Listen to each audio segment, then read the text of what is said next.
Sue. We've got a lot of practitioners in the house today, so welcome all. Okay, after getting the Pope's luggage into the back of the limo, the driver realizes that the Pope is still standing there on the curb, and he's like, "Can you get in the car now, please?" He's like, "I want to drive. They don't let me drive at the Vatican. I want to drive." And the limo driver was like, "I knew I shouldn't have taken this job." He's like, "I'll lose my license." The Pope's like, there's going to be something really good in this for you. Just let me drive." He lets the Pope drive.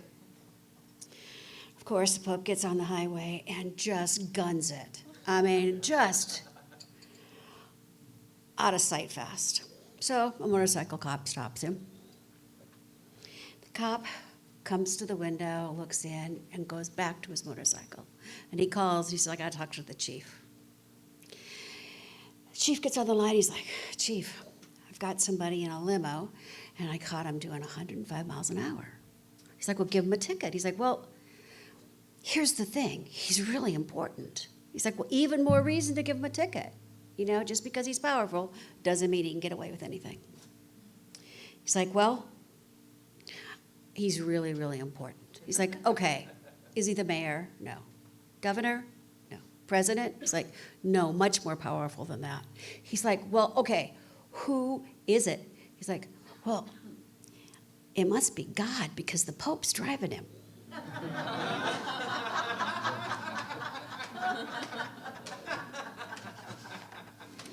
Okay. You know, around here, one of the things that we do every Sunday is we open our hearts and we gather knowing that it's all about spirit, it's all about love, it's all about expressing more of that good in our day-to-day life, right? Because if we're not taking this and using this, then why are we even here? So it's about figuring out how to make it work. And today, I want to talk about this little tricky thing called expectations, right? Expectations. So they're tricky because if you expect too much and then it doesn't happen, you get disappointed. You might even get angry with yourself or with others, right? Because you had this expectation and it failed. But then, if we set our expectations too low, we're not really satisfied either, right?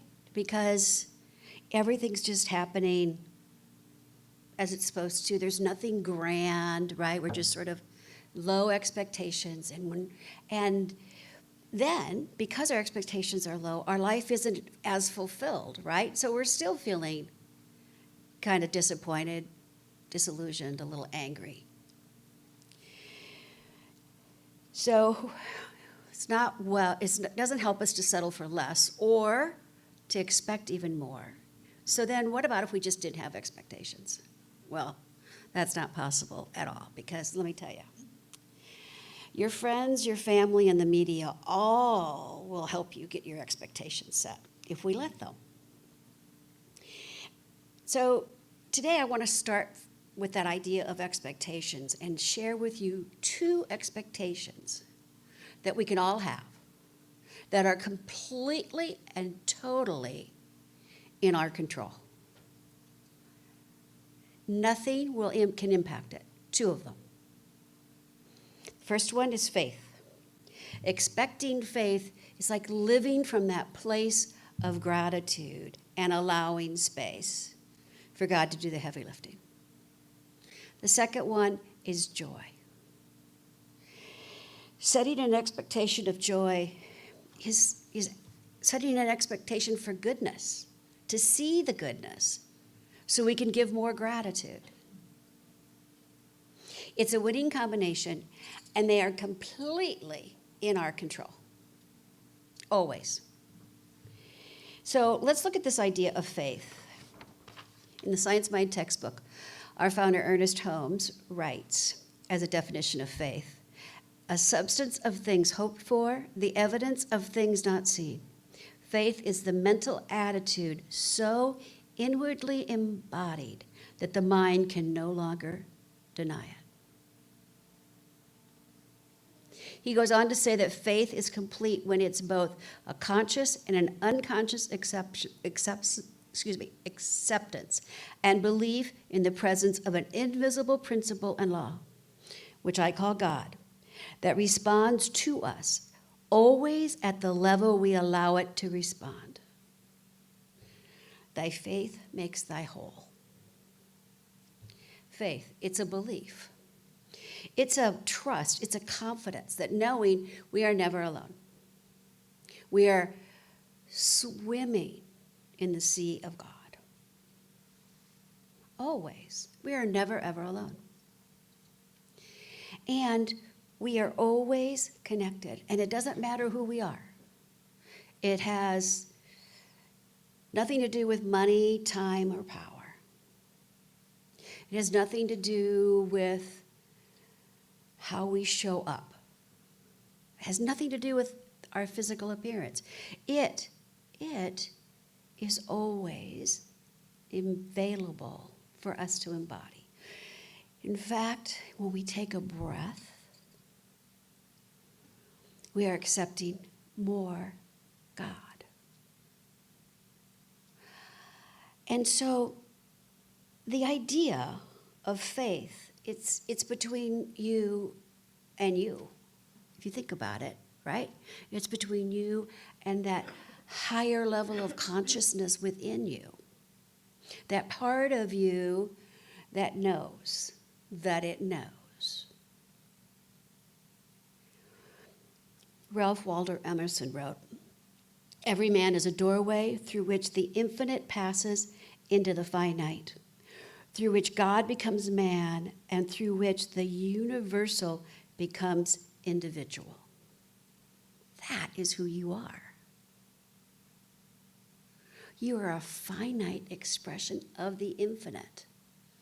Imagine that. And you are an individualized expression of the universal oneness. How powerful is that? We can have anything that we want, but it starts with having faith and not allowing ourselves to be separated from that one. When we expect our faith to be strong, when we set that expectation, we are opening up our minds and we're opening up our hearts. And we are allowing for that love and that light to fill us. In Matthew, it says, "Ye are the light of the world. A city is set on a hill, cannot be hidden." When we set our expectation daily for faith, when we spend time recognizing the goodness around us, when we spend time just breathing consciously and remembering that power that is breathing us, we become that city on the hill, and nothing can hide our light. And because we're shining so bright, guess what we're attracting back to us? That light, that goodness.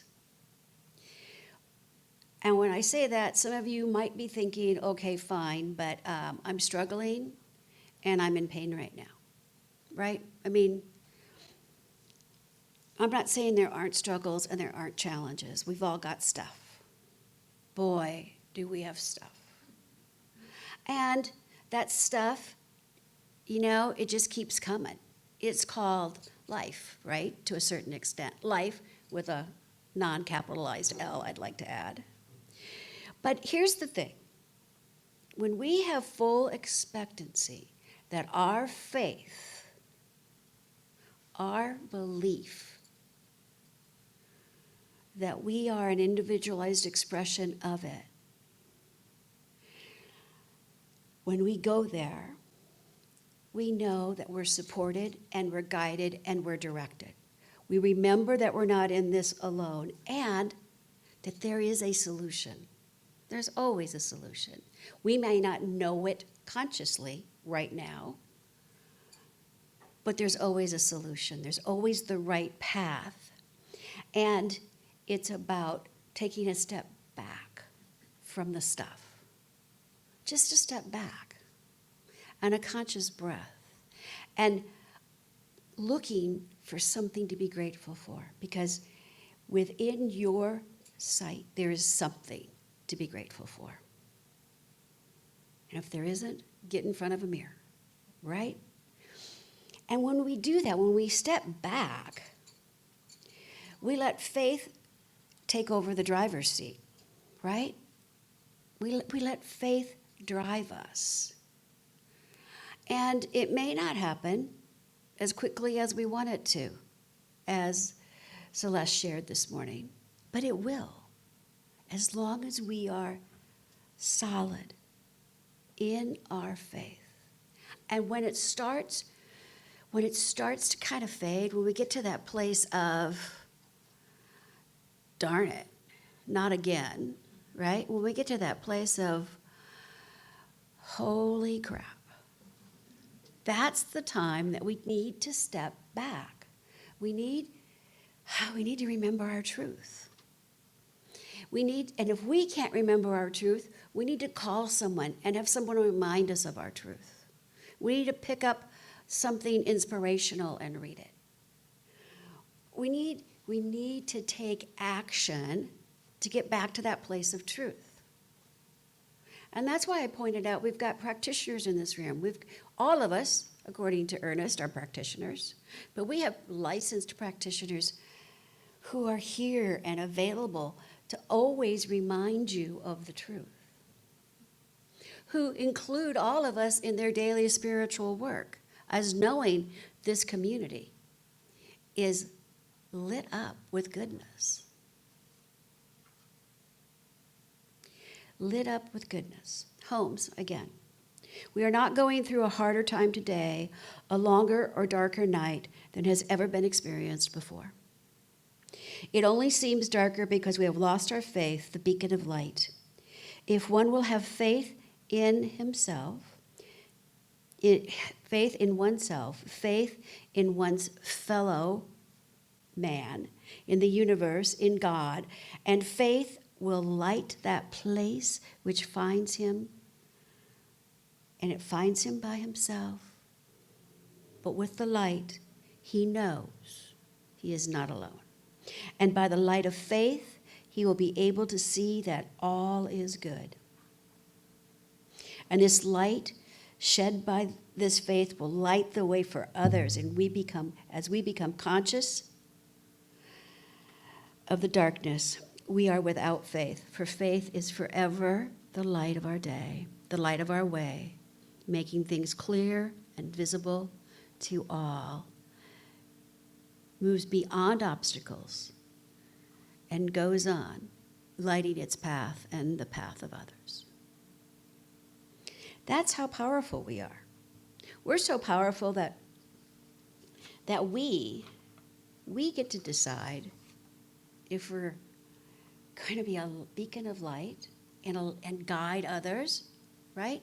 Or if we're going to sit in that place of darkness and struggle.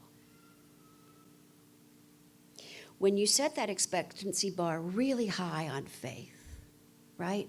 Really high, and you spend time daily just communing with yourself, just whatever that looks like to you, be it music, be it reading, be it poetry, be it just silence and breathing. When we do that on a regular basis, we're allowing that light to shine through us. Even when we're in the middle of our stuff, if we just take a break and let spirit in. Just let spirit in. And then we find something to be grateful for. Or we light the path for someone else. We open a door, we give a smile, we call someone that we haven't connected with in a while. We do a good deed. We get out of our own stuff, right? and start becoming that light for others. And then when we get back to our struggle of the moment, it seems to be a little less powerful because we've taken the darkness away. Which takes me to that expectation of joy. So joy, it's gladness, it's delight, right? It's excitement. It's all of those things. And when we express joy, just like when we stand in faith, we're putting the world on notice that we are joy-filled. Because again, it starts within. Isn't that amazing how it all starts within? It is, it's amazing. But when we express joy, when we recognize that we are joy, and it is ours to give and share, then what comes back is more joy. I don't know if you've heard this story, this Buddhist story or not, but there was an elderly Chinese woman, and she's got 2 pots. And she carries them every day. She carries them down to the river, and she fills the pots, and then she walks back to her house. And after a couple of years, one of the pots has a crack. And it's starting to feel bad about this crack. It's not as perfect as the other pot. And it gets really sad. And the pot says to the woman, "It's time for you to break me and get a new pot because I know I'm leaking water." And she begins to share with the pot. Do you see these beautiful flowers on the table? They're here because every day when I walk up the path, there's water to nurture and grow these flowers. I know you've had a crack. You didn't have to cover it up. It's fine. My life would be not so full of joy if it wasn't for this abundance of flowers, thanks to you. And I love that story because it's true. Some of the things, some of the flaws that we have, some of the things we want to hide, we don't need to. They have their own goodness to them. And there's no reason not to be joyful about all of it.